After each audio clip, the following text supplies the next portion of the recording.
So அடுத்தது purchased goods from Ravi for rupees 10,000 on credit. இப்போ இந்த purchase வந்து cash purchase இல்ல. இந்த purchase என்ன purchase?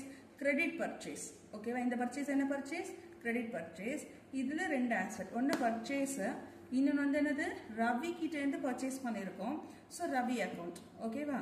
இங்க purchasesன்றது already we know it's an expenses, nominal account under the expenses, so debit.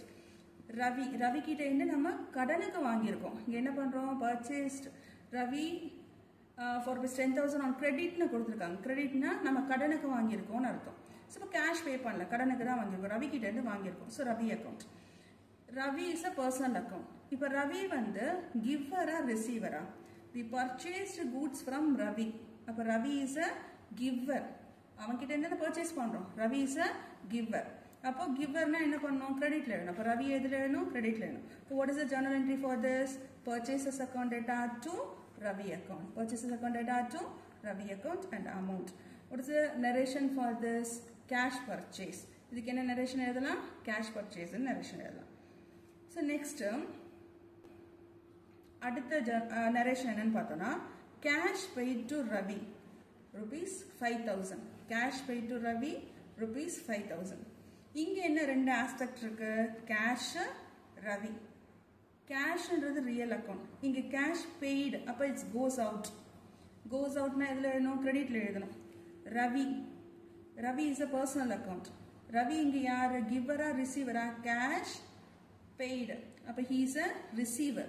Ravi is a receiver. இப்ப receiver ன்னு சொல்றப்போ அவன் நம்ம எதுல எழுதணும்? டெபிட்ல எழுதணும். இப்ப இதுக்கான ஜர்னல் என்ட்ரி என்ன எழுத போறோம்? ஃபர்ஸ்ட் ஜர்னல் என்ட்ரில டெபிட் எழுதிட்டு தான் கிரெடிட் எழுதணும். அப்ப டெபிட் என்னது? இங்க Ravi account. Ravi account data to cash account. Ravi account data to cash account and amount. Narration வந்து cash paid. இதான் அதுக்கான journal entry.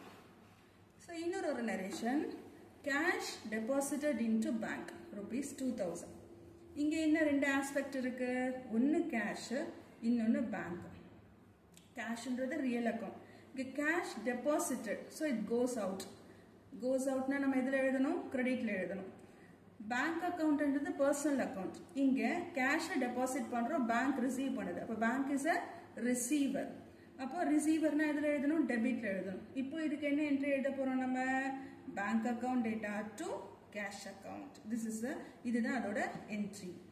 இப்போ இந்த இடத்துல இதுக்கான narration cash deposited into bank. இன்னொரு டிரான்சாக்ஷன் பார்க்கலாம். Paid salary by check. இங்க பெய்ட் salary by checkன்னு சொல்லியிருக்காங்க. நம்ம வந்து செக்ல டிரான்சாக்ஷன் பண்ணாலோ ஆர்டிஜிஎஸ்ல டிரான்சாக்ஷன் பண்ணாலோ இதெல்லாம் பேங்க் டிரான்சாக்ஷன். அப்ப செக்னு வந்தாலே நம்ம வந்து பேங்க் தான் எழுதணும். ஓகேங்களா? ஏன்னா நம்ம செக் டிரான்சாக்ஷன்லாம் எதுல நடக்கும்? பேங்க்ல தானே நடக்கும். இப்ப செக்னு வந்து நம்ம என்ன எழுதிக்கணும்? பேங்க் தான் அது. அப்ப இங்க ரெண்டு ஆஸ்பெக்ட் என்ன? ஒன்னு வந்து salary கொடுக்குறோம். சோ salary ஒன்னு, இன்னொன்னு பேங்க். இதான் இந்த ரெண்டு ஆஸ்பெக்ட். சாலரின்றது நாமினல் அக்கவுண்ட். ஏன் salary nominal account? Business point of வியூல இருந்து தான் நம்ம எப்பவுமே அக்கவுண்ட்ஸை வந்து டீல் பண்ணணும். பிசினஸ் பாயிண்ட் ஆஃப் வியூல இருந்து டீல் பண்ணும்போது salary is எக்ஸ்பென்சஸ். ஒரு பிசினஸ்ல இருந்து ஒர்க்கர்ஸ்க்கு கொடுக்குற salary என்னது? எம்ப்ளாயிஸ்க்கு கொடுக்குற salary என்னது? எக்ஸ்பென்சஸ். So expenses. அப்ப எக்ஸ்பென்சஸ்னா எதுல எழுத போறோம்? டெபிட்ல எழுத போறோம். Next bank. Bank is a personal account. Here இங்க பேங்க் வந்து salary paid by check. செக்னா நம்ம பேங்க் அக்கவுண்ட் தான் எடுத்துக்கணும். சோ இங்க பேங்க் வந்து கிவர். பேங்க் வந்து யாரு? கிவர். அப்போ கிவர்னா கிரெடிட்ல எழுதணும். இப்போ இதுக்கு என்ன என்ட்ரி? இதுக்கு ஜர்னல் என்ட்ரி எழுதும் போது என்ன எழுத போறோம்? salary account data to bank account. Amount 10,000. Narration salary paid. Thank you.